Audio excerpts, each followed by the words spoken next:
bagi Aitam dulu lah. Pada saya bagi kat sahabat saya dari Parit Muntah.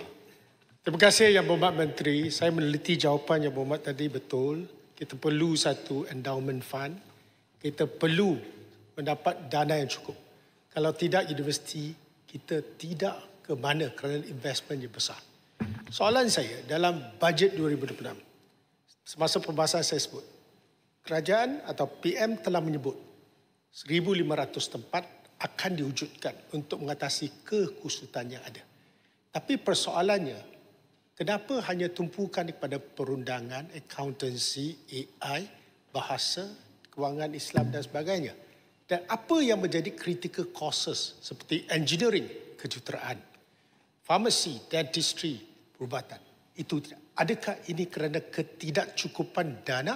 Saya lihat dari segi peruntukan pada setiap universiti tak banyak beza. 1,500 ni peruntukan datang dari mana? Dan ini nak menyelesaikan masalah apa yang kita hadapi sekarang. Adakah kementerian bersedia? Macam Yang Berhormat buat kali ini tentang enrollment bagus. Dedahkan berapa orang yang masuk kursus apa.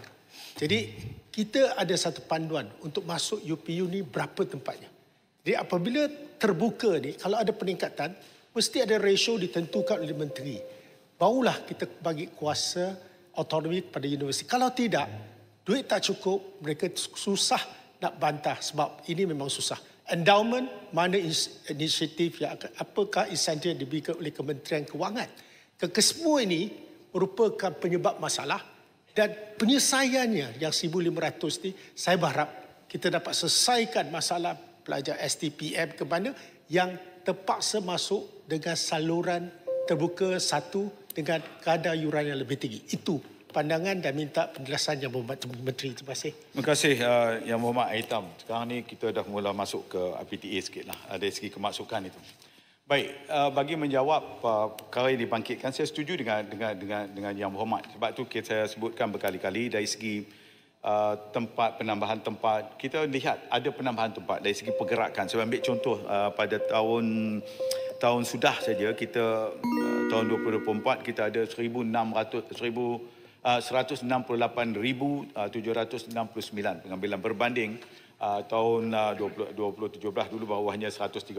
Maknanya setiap tahun akan ada peningkatan. Namun saya juga bersetuju bahawa apakah bidang-bidang yang perlu kita berikan perhatian. Sebab tu dalam dunia pendidikan ini dia akan juga tertakluk kepada pasaran.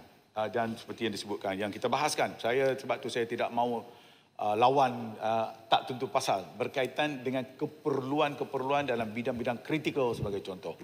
Makanya apa yang dilakukan oleh di peringkat kerajaan, Yang Amat Berhormat Perdana Menteri telah mengemukakan satu cadangan awal. Bagi saya, kalau Yang Berhormat tanya saya, itu merupakan satu permulaan yang baik apabila kerajaan respon kepada perkara-perkara yang dibangkitkan oleh Yang Berhormat, yang juga yang lain, dengan kita memulakan dengan 1,500 itu, dengan dimulakan dengan bidang-bidang ini. Tetapi saya juga setuju bahawa bidang-bidang kritikal yang lain, sebagai contoh engineering, sebagai contoh, perlu dilihat semula.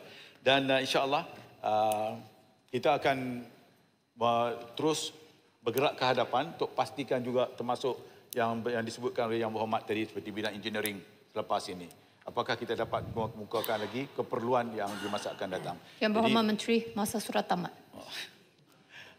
Tempat tu kalau boleh umum mengikut khusus. Kalau tidak secara umum, dia tak nampak. Kalau selesai masalah ni sekurang-kurangnya saya rasa sebagai satu cara. Kita akan terus ke hadapan Yang Berhormat. Setiap khusus. Yang seperti yang disebutkan tadi, at least sebagai permulaan yang baik itu. 1,500 tempat disediakan dan kerajaan menambahkan lagi untuk perbelanjaan bagi kita mengenai 10 area yang awal. Tapi saya setuju dan termasuk juga dari segi kaedah-kaedah yang terbaik bagaimana kita laksanakan seperti yang disebutkan Yang Berhormat. Terima kasih.